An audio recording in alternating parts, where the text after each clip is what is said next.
Hey, this is Pete Hink. I'm doing a little follow-up video on the skipping baits on their mangrove video that I put out.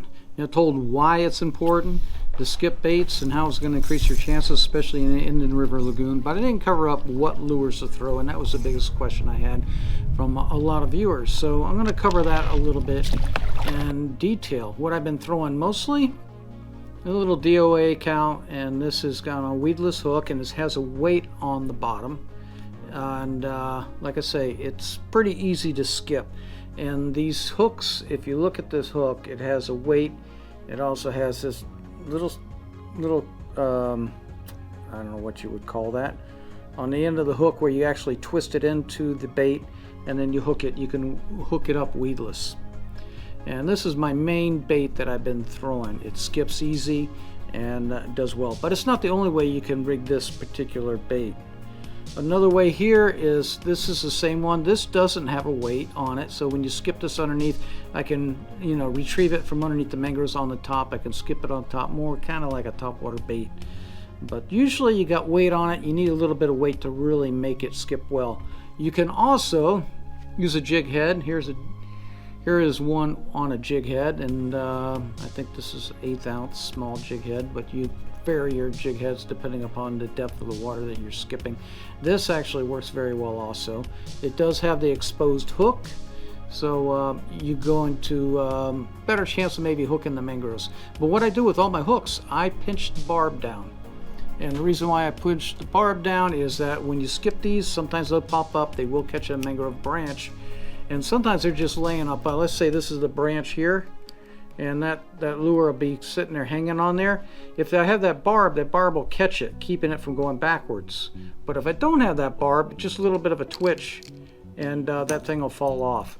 So when you pinch that barb on, it's easier. A lot of times I can just snap that fishing line and the lure will fall off. So that's the reason why I go with it. Some other popular baits that are really good, a DOA shrimp, or any type of shrimp, it could be voodoo shrimp or whatever type of shrimp you want to.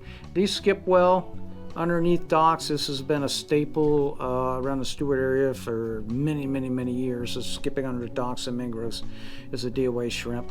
You can vary sizes. This is their smaller shrimp. This one here does good also. Another bait you might be consider is a little paddle tail, and go to your go-to baits. But generally, as you notice, they're all soft plastic. This is soft plastic paddle tail. It does have a little weighted hook and a twist on it, and but what also works good, and my easiest bait, if I said one bait for skipping, would be a simple little jig head on a little paddle tail. And again, DOA cow. And this it skips so easily. I mean, I just twitch it, especially after casting these other lures. This thing just skips across, and again, like say, pinch the barb on the lure. And you can vary your lures. It can be a larger one, it could be smaller, it doesn't matter. They're all going to skip a little bit different. So my suggestion is get out there, practice before you start throwing underneath mangroves. Get to a beach area, skip up to the beach. Go up that beach and throw where you have no obstacles in the way, and realize you got to keep that line close to the water, and you want that skipping across the water. Yeah, you can make a long cast along the mangroves, but when you skip this, remember that noise of this lure skipping across the water resembles a bait fish running for its life. You've seen it around the mangroves with a bait fish skipping across the water, and that's what you want to imitate. But let's say you want to throw a topwater. Most topwater plugs don't do well skipping. Any hard body plugs don't do well. Something like this, I'm not saying you can't skip it. Maybe somebody can, but it usually, as soon as this hits the water, it is done, especially with the treble hooks. Same thing goes with, like, say, any kind of lip lure. And one of my favorite little lures to throw, this little Rapala. This thing's been tore up, but it's hard to skip. So what if I want to throw a little topwater underneath there? A couple of things. I use this is they call a PT7. It's a DOA lure. It's got a rattle in it. It's rounded. It'll skip. The hook's fairly weedless, and you can skip this underneath the mangroves and walk the dog out It's pretty good.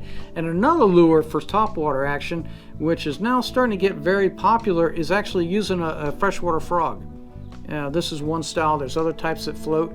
These things you can skip underneath the mangroves, and you just a straight retrieve out, and these two little tails, they just go blop, blop, blop, blop, blop, and the snook will usually, as soon as you get them out on the outside of the mangroves, they'll just blow up on them. Same thing with redfish and trout.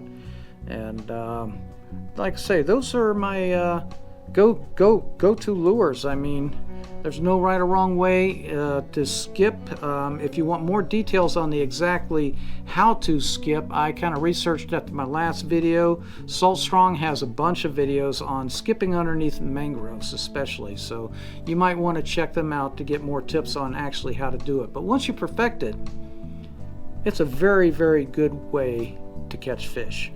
Now, if you're worried about hooking mangroves, you're out of luck, man. Even on a weedless like this, it's a chance that you are going to hook mangroves. And if you're not hooking mangroves, you're not fishing aggressively enough. So it's just part of the sport, man. You are going to hook some, no matter how weedless you try to make your lures. They're going to skip, they're going to bounce up there. But the rewards, man, far, far outnumber the aggravation of going in there. On days fishing, I might go in there a dozen times to have to get my lure out of the mangroves. But that's just the cost of being able to get out there and actually catch some fish. So that's my tip. This is Pete Hink. Till next time, see you on the water.